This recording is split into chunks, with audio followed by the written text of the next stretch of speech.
पर हल्दी की 7 बिंदियां लगा दो, लड़का लड़की का हाथ उस बिंदी पर रखवा दो, उसका नाम गोत्र बोलो, उसी हल्दी में उसके हाथ पीला करवा दो और पीपल के पेड़ पर उस हाथ के 5 छापे पड़वा दो। 3 महीने में विवाह पक्का हो जाता है महाराज। उसका इतना अशोक सुंदरी के उस हल्दी का इतना प्रमाण, 3 माह के अंतर्गत विवाह नक्की होता है।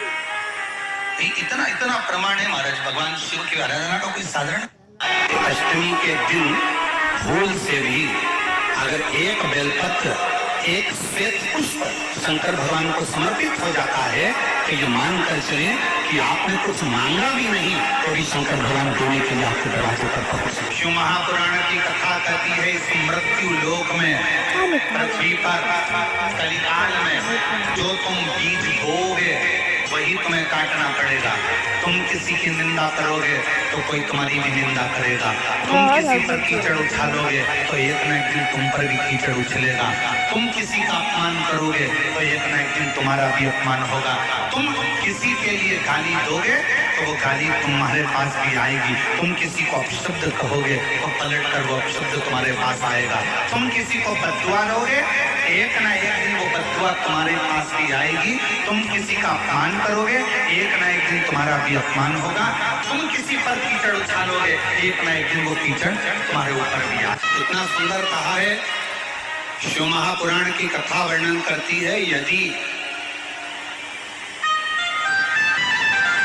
किसी भी अष्टमी तिथि को 12 महीने में शुक्ल पक्ष कृष्ण पक्ष की अष्टमी तिथि पड़ती है, यदि किसी भी अष्टमी तिथि को अगर किसी ने नियम बनाया 5 अष्टमी का, 8 अष्टमी का, 7 अष्टमी का, एक कनेर का पुष्प शिव जी के शिवलिंग को समर्पित करना, अशोक सुंदरी के स्पर्श करना और जो जलाधारी होती है, जैसे ये शिवलिंग है, ये जलाधारी है, तो पहले शिवलिंग पर स्पर्श, फिर अशोक सुंदरी का स्पर्श, फिर जलाधारी पर कनेर का पुष्प शिव जी की ओर मुख कर कर, अर्थात जैसे मानो ये कनेर का पुष्प है तो ऐसा शिवलिंग का स्पर्श करते हुए जलाधारी पर जो समर्पित करता है, भगवान शंकर उसके मन की कामना को पूर्ण जरूर करते हैं। एक कनेर का पुष्प, मां श्रृंगार कर रही है कनेर के पुष्प से, माता सती श्रृंगार कर रही है। पहले जटा का श्रृंगार किया, मेरे राम जी महाराज ने भी पूरा का कर्म कर लिया, पूरा की पूरा कार्य कर लिया, तो भी राम जी महाराज जान गए कि समुद्र से भी लेकर देख लिया, हाथ जोड़ लिया, पांव पकड़ लिया, सबसे विनती करने पर कोई रिजल्ट सामने नहीं आया। तब राम जी ने पार्थिव शिवलिंग का निर्माण करा, बालू रेत का शिवलिंग बनाया, पूजन करी। शंकर भगवान ने बुद्धि दी और बुद्धि किसको मिली? नल और नील को प्राप्त हुई थी। वो बुद्धि का एक स्मरण सामने प्रकट कर दिया, समुद्र देव ने आकर कर दिया आपके साथ में ये नल नील रह रहे हैं, इनको श्राप लगा है कि कोई भी वस्तु पानी में फेंकेंगे वो तैर जाएगी। कभी कभी श्राप भी उत्तम फल दे जाता है। ये नल नील इतने उपद्रवी थे, छोटे छोटे दोनों, जब संत लोग तपस्या करते थे उनका सामान ले जाके पानी में फेंक देते, ना आसन मिलता ना कमंडल मिलता। बेचारे संत लोग रोते रहते कि काय की औलाद पैदा करता, ऐसे छोड़ा जाता। संतों का सामान ले जाके फेंक देते पानी के अंदर। बड़े उपद्रवी हैं। इन संतों ने विचार करा, छोटे हैं, उपद्रव कर रहे हैं, अगर हम श्राप देंगे और इनको ज्यादा दे देंगे तो तकलीफ आ जाएगी। ऐसा करते हैं कि श्राप भी हो जाए और काम भी हो जाए। तो श्राप ऐसा देते हैं कि जो भी अपना सामान, हमारे कमंडल, कपड़े, आसन, कुछ भी पानी में फेंकेंगे तो वो तैरेगा तो अपना पूछ के निकाल के लिए आएगा। तो इन्होंने श्राप दे दिया कि ये दोनों जो भी पानी में फेंके वो डूबे नहीं। अब उनके उपद्रव करे हुए बचपन के श्राप को समुद्र देव ने याद दिला दिया कि नल नील कोई पत्थर को फेंकेंगे तो वो तैरेगा। तो इन्होंने पत्थर दिलवाया, पानी में तैरेगा। तो जरा विचार करो, इतनी देर तक कोई बताने वाला नहीं था कि पत्थर तिराने वाले भी तुम्हारे साथ में तुम सारे हाथ पैर जोड़ लिए तब तक तुम्हारा काम आगे नहीं बढ़ा, पर शंकर भगवान की उपासना करना चालू करी और तुम्हारा काम धीरे धीरे आगे बढ़ने लगा। समझ लो कहीं ना कहीं अटका हुआ था तो शिव ने मार्ग दिखा दिया, और मार्ग दिखाया राम जी को भी कि अब पत्थर गिराए पार हो गए, और पार होने के बाद भी आखिरी में भी अंतिम समय तक भी रावण नहीं मर पाया। तब हनुमान जी एकांत में गए, शंकर भगवान के अवतार हैं श्री हनुमान जी महाराज, उन्होंने ध्यान दिया भोलेनाथ जी से, कहने की जगह अपने पिता पवन देव से कहा, पिताजी बताओ ये रावण तो मरता ही नहीं है, बड़ा प्रयास करके देख लिया पर ये मरे नहीं, बाणों पर बाण छोड़ दिए पर मरता नहीं है, कुछ उपाय बता। विभीषण ने जैसा जैसा बताया तो भी नहीं मर रहा है। नाभि में अमृत है, ये विभीषण ने बता दिया था नाभ जी को, और राम जी ने 7 बार बाण छोड़ दिया था नाभि में तो भी नहीं मरा,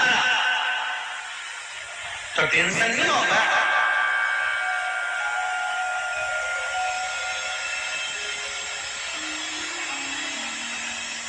अब क्या करें?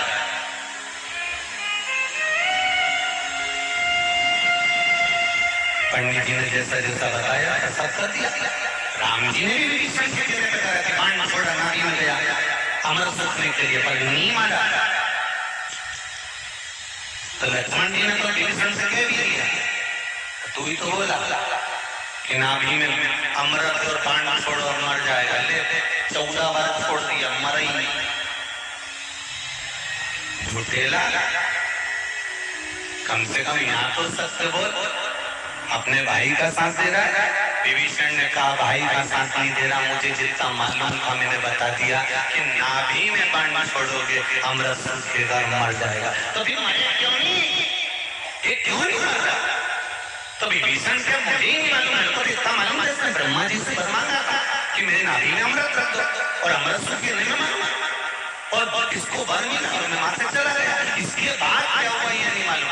तो हनुमान जी ने पवन देव से पूछा कि मरेगा कैसे? पवन देव ने कहा मैं शंकर जी से पूछ के आता हूँ। शंकर जी के पास पवन देव पहुंच गया, शंकर जी से पूछा हर हर महादेव। शिव जी ने पूछा कैसे आए हो पवन देव? पवन देव कह रहे मेरा पुत्र हनुमान बड़ा तकलीफ में, टेंशन बहुत ज्यादा, बहुत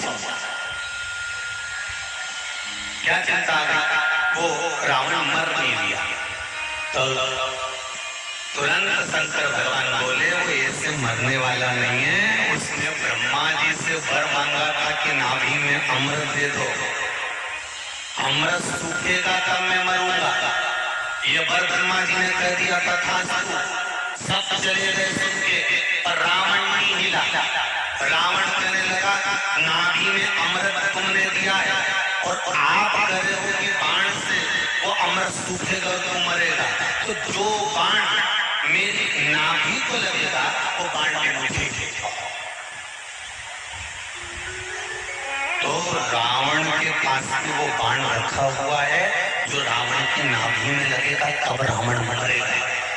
पवन देव से कहा वो बाण रावण ने मंदोदरी को दे दिया था, मंदोदरी ने कहा छुपा के रखा भी तुम्हारे पुत्र जाने और तुम जानो।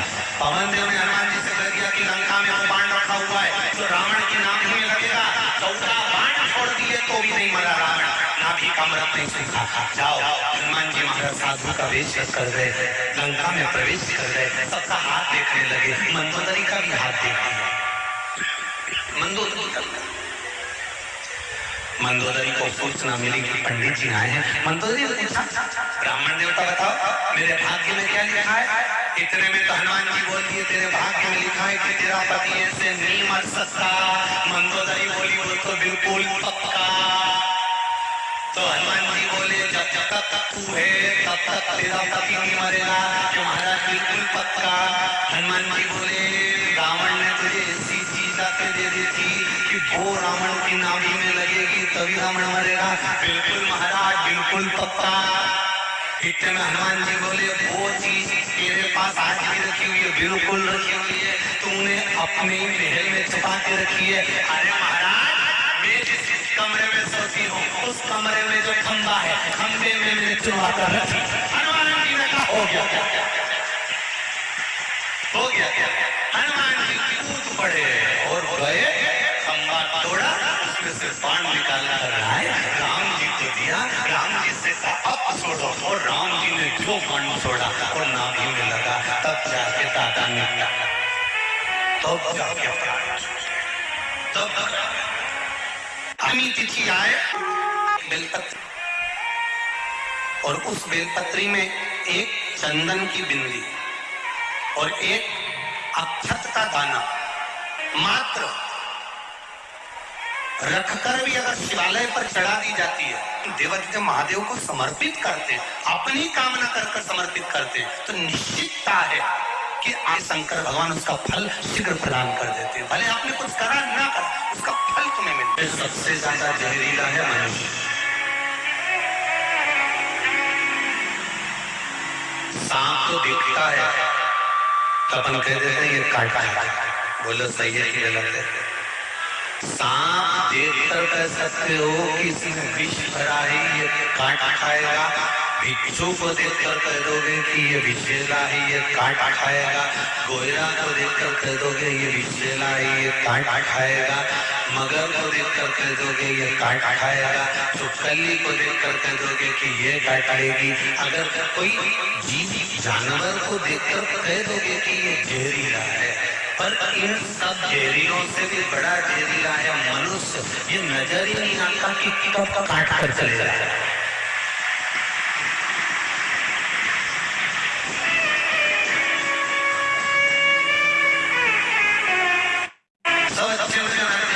कितनी जोरदार हमारी काकी जी, कितनी जोरदार है काका जी, कितना जोरदार है भाई, कितना जोरदार है बंधु, कितना जोरदार है जीजी, कितनी जोरदार है जीजा, कितना जोरदार है हमारा रिश्तेदार, इतना बढ़िया हमारा नातेदार, इतना बढ़िया हमारा कुटुंब, इतना बढ़िया। और जब छोरा छोरी का संबंध करने की बारी आती है और कोई संबंधी रिश्तेदार तुम्हारे रिश्तेदारों से पूछते हैं क्यों सा हीरोलाल की छोरी कैसी है, और इतने में रिश्तेदारों ने उनके बारे में जो बताना चालू करा, तब समझ में आता है कि सांप से ज्यादा जहरीला तो मनुष्य।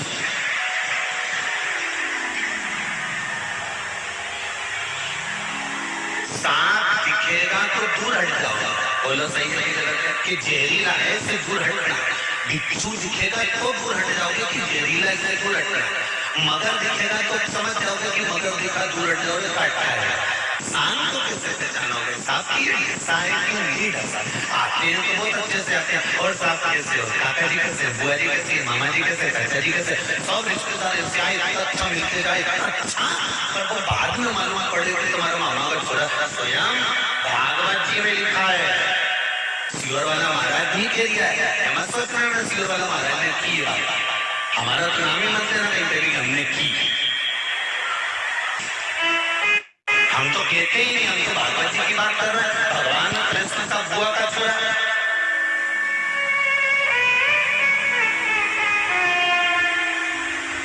कौन? जी का सिर कटा,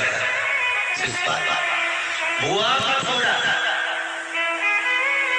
और भगवान कृष्ण को मालूम पड़ा कि तुम्हारा बुआ का छोरा गाली दे दिया था तुमको। इतने में बलराम जी बोले नहीं, हमसे जब भी मिला नहीं बहुत जोरदार मिला, गले भी लगते मिलता है और बहुत हमेशा पूछता है और भैया कैसे हो, आओ दादा ठीक तो हो, कभी आओ हमारे राज्य में, कभी आओ हमारे उधर, हमें तो हमेशा बुलाया, तो गाली कैसे दे सकता? नहीं मानो तो एक दिन मैं तुमको वीडियो बना के बता दूंगा। एक दिन हमारा मोबाइल में कैच करके बताऊँ गाली देखिए। और इतने में तो दाऊद जी ने कह दिया था नहीं नहीं शिशुपाल ऐसा नहीं कर सकता, वो गाली दे ही नहीं सकता, हमारी बुआ का छोरा और सबकी बुआ का छोरा, इससे कैसे गाली दे दे? रिश्तेदार हमारा। तो भगवान ने कई बार किया नहीं शिशुपाल गाली देता है, नहीं दाऊद जी बोले मैं नहीं मान सकता, नहीं मान सकता। तो एक दिन भगवान सभा में बैठे थे और भगवान कृष्ण उठ के चले और चलते चलते शिशुपाल भैया को उन्होंने प्रणाम करके कहा भैया द्वारका का नया बार देख रहे, नया महल बनाया। इतने में तो शिशुपाल खड़े होकर बोल दिया छोटे तेरी द्वारका देखने आऊंगा।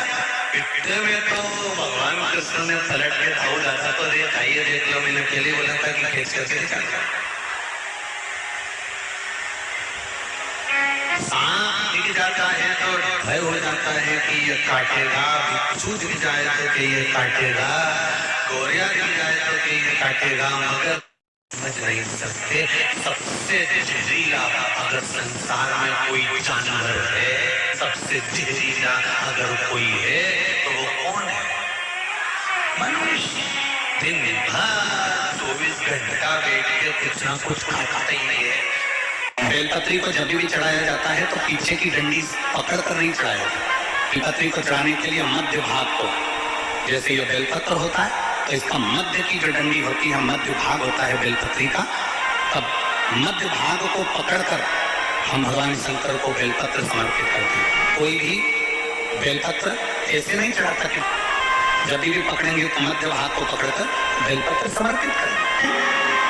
भगवान शिव को मध्य भाग पकड़कर इसलिए समर्पित करा कि ये केवल बेलपत्र का मध्य भाग नहीं है मेरे शंभू, मेरे हृदय के मध्य भाग को मैं आपके चरणों में समर्पित कर रही हूँ। मेरा दिल, मेरा हृदय।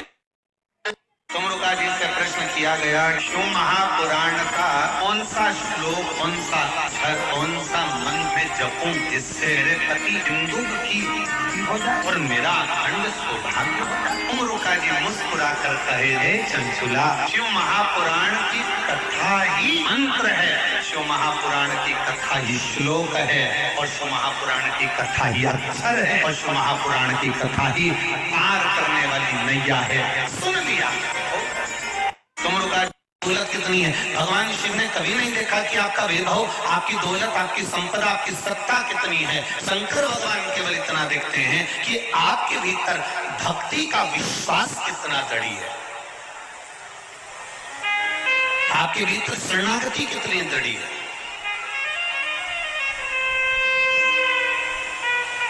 शरणागति का बल कितना प्रबल है। एक छोटी सी मछली पानी में रहती है, डूबती नहीं है। एक हाथी इतना बड़ा, बड़ा बलवान, पानी में गया और डूबा और मर गया। हाथी ने मछली से पूछा कि अरे मछली जी, एक बात तो बता कि पानी तुझे डुबाता क्यों नहीं है और मैं पानी में गया तो डूबता क्यों हूं? बस तुझसे केवल इतना सा पूछना है, तो मुझे बता दे कारण क्या है। मछली तो पानी में डूबती नहीं है और मैं पानी में गया और मैं डूबने लगता हूं, उसका कारण क्या है? तो मछली ने कहा, हाथी भाई, कारण केवल इतना सा है कि मैं पानी से केवल इतना कहती हूँ कि पानी, मैं तेरी शरण में हूँ, तो मेरी रक्षा करना। मैंने उसकी शरणागति ग्रहण कर ली, इसलिए पानी मुझे डूबने नहीं देता है। उसी तरह जो शंकर की शरणागति ग्रहण कर लेता है वो संसार सागर में कभी डूबता नहीं। शिव की शरणागति ग्रहण करने वाला कभी संसार सागर में नहीं डूबे।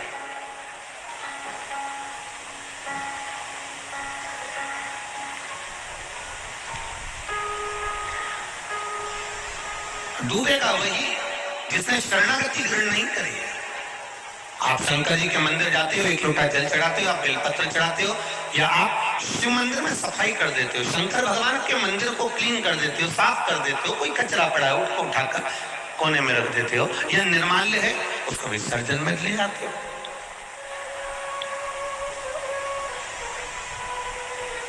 आपने शिव मंदिर में एक लोटा जल समर्पित करा, जल चढ़ाया, बेलपत्र चढ़ाई, भगवान को दिया लगाया या अगरबत्ती लगाई, या दिल से तुमने जो भगवान को रिझाया, शंकर भगवान की, इसको कहते हैं शरणागति ग्रहण करना।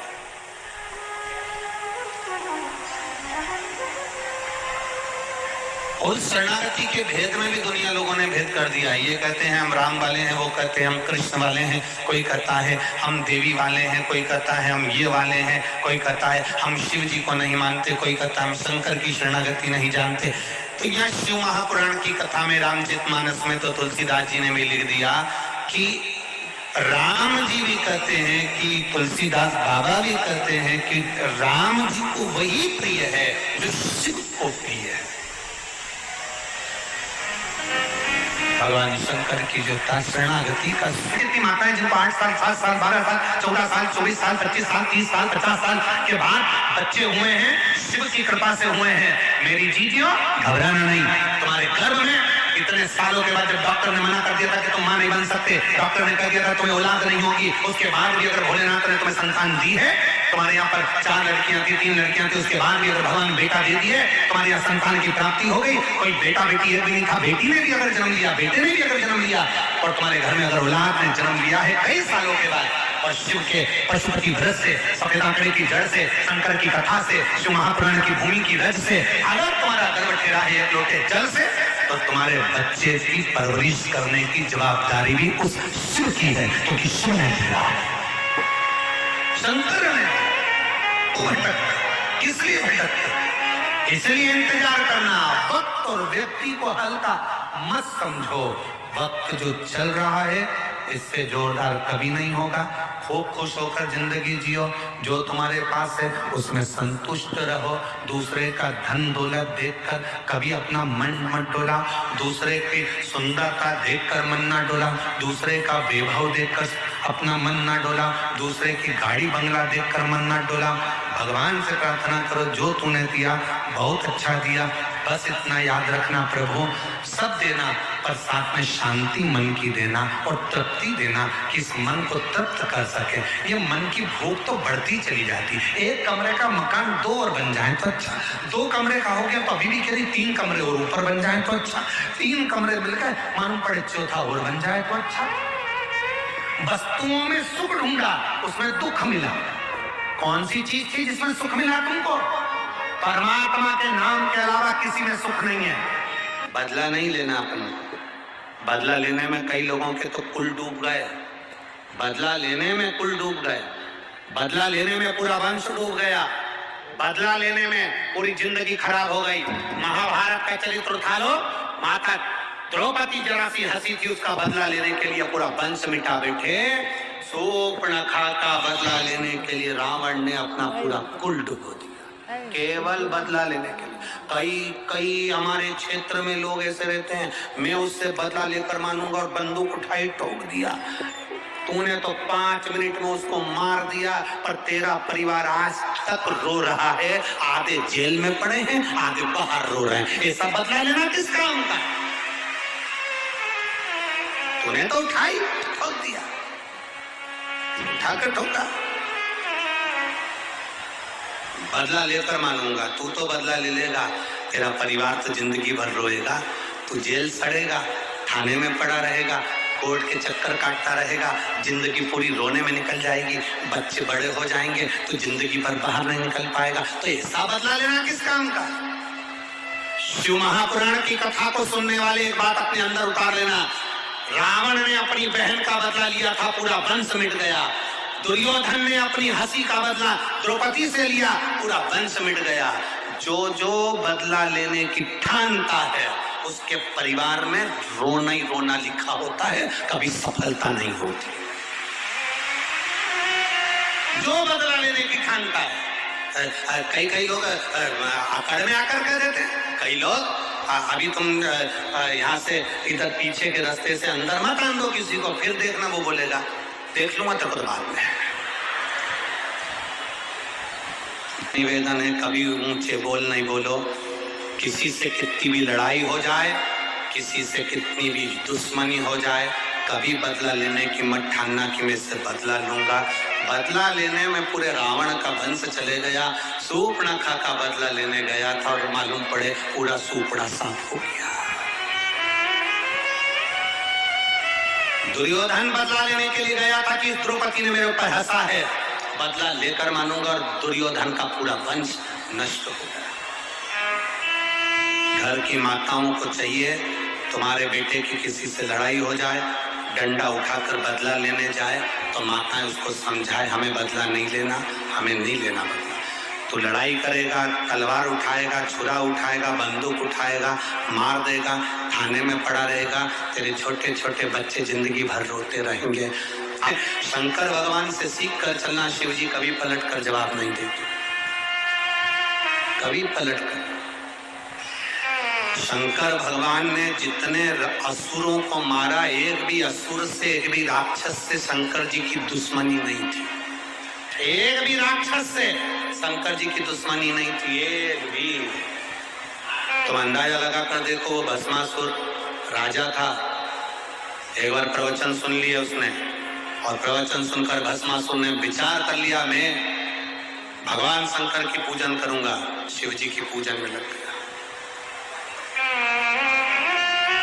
लोग कहते भस्मासुर था, असुर था, राक्षस था। हम कहते उसके बराबर भक्त नहीं था भस्मासुर के। लोग कहते तारकासुर असुर था, राक्षस था। हम कहते तारकासुर के बराबर कोई भक्त नहीं था। शंकर जी ने जिसको मारा सब उनके भक्त थे। भस्मासुर राजा था। पत्नी ने पूछा क्या कर रहे हो? शिव जी की आराधना। शंकर का शिवलिंग बनाता, पूजन करता। शंकर भगवान उसकी तपस्या से प्रसन्न हो गए। मांग तुझे क्या चाहिए? भस्मासुर ने कहा आपके चरणों की सेवा दे दो, मेरे को राजपाट नहीं करना, मुझे तुम्हारी सेवा करना है। शंकर भगवान ने कहा मेरे पास सब है, नंदी है, भृंगी है, श्रृंगी है, पत्नी है, सर्प है, गंगा है, सब है, मुझे तेरी जरूरत नहीं। नहीं नहीं नहीं, मैं तो आपकी सेवा करूंगा चाहे कुछ भी हो जाए, मुझे तो आपकी सेवा करना है, आप मुझे सेवा में रखो। शंकर भगवान ने कहा तो फिर एक काम कर, पार्वती जी से पूछा इसको कौन सी सेवा दें? पार्वती जी ने कहा एक काम करो, इसको भस्म लाकर चढ़ाने की सेवा दे। भस्म चढ़ाने की सेवा? हाँ। पार्वती जी के कहने पर शंकर भगवान ने भस्मासुर से कहा तू जा, भस्म लाना, मेरे पर चढ़ाना। शमशान की भस्म मुझ पे चढ़ना चाहिए, इसके सिवाय कुछ भी नहीं। मुर्दे की भस्म मुझे चढ़े, उसके सिवाय कुछ नहीं। अब भस्मासुर शमशान जाता, वहां से भस्म लाता, शिव जी को चढ़ा देता। शंकर बड़े खुश रहते, रोज यही करता, प्रतिदिन सुबह जाना, भस्म लाना, चढ़ाना। 6-7 महीने निकल गए, 1 साल निकल गया, 4 साल निकल गए। चौथे साल में भस्मासुर शमशान में भस्म ढूंढता रहा, पर मिली नहीं, क्योंकि कोई मर ही नहीं दिया था। कोई मरे जले तो भस्म आए, अब कोई मरे ही नहीं तो भस्म कहां से आए?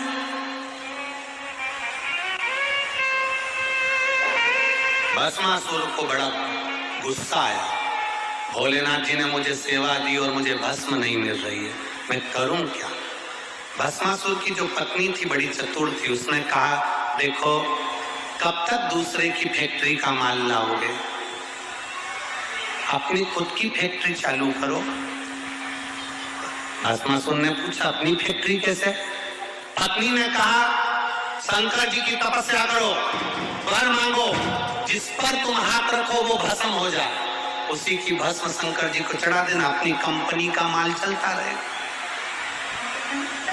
रोज कहीं ढूंढने जाना नहीं पड़ेगा, किसी के ऊपर हाथ रख देना, भस्म हुआ, उठाया और चढ़ा दिया।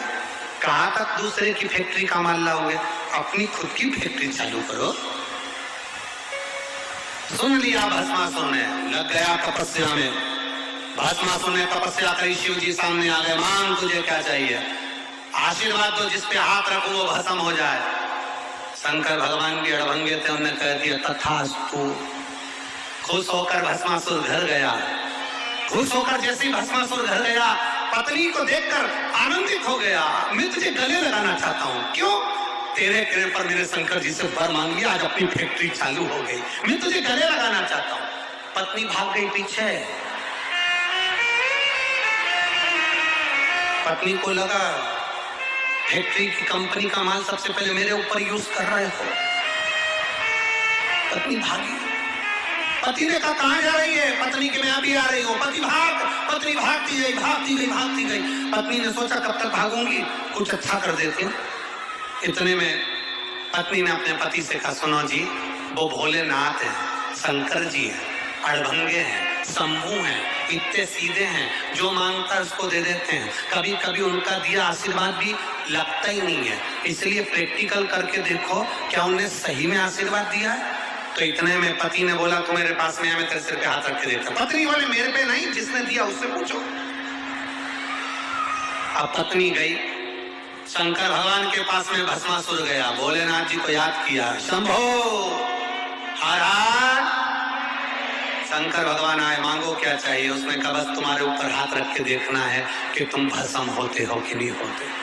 शंकर भगवान बोले बताओ, हमने कंपनी खोली, और ये हम पे ही प्रैक्टिकल कर रहा है। शिव जी तो छोड़कर भागे, जो भोलेनाथ भागे पीछे पीछे भस्मासुर, आगे आगे भोलेनाथ। नारायण भगवान के पास पहुंच गए। नारायण भगवान की धर्मपत्नी लक्ष्मी जी मिली। प्रभु क्या बात है, कहाँ भाग रहे हो? लक्ष्मी जी ने कहा कि क्या हुआ? शंकर भगवान बोले पीछे भस्मासुर आ रहा है, जिस पे हाथ रखता वो भस्म हो जाता है। लक्ष्मी जी भी भग गई। भागते भागते महादेव पहुंच गए सीधे नारायण के पास में। नारायण ने पूछा क्या हो गया? भस्मासुर आ रहा है, जिस पे हाथ रखेगा वो भस्म, जिस पे हाथ रखे वो भस्म। अच्छा ठीक है, जिस पर हाथ रखेगा वो भस्म हो जाए। अब नारायण ने कहा चिंता मत करो, चिंता ना करो, चिंता ना करा। भगवान विष्णु ने सुंदर स्त्री का रूप लिया, भस्मासुर के सामने जाकर खड़े हो गए।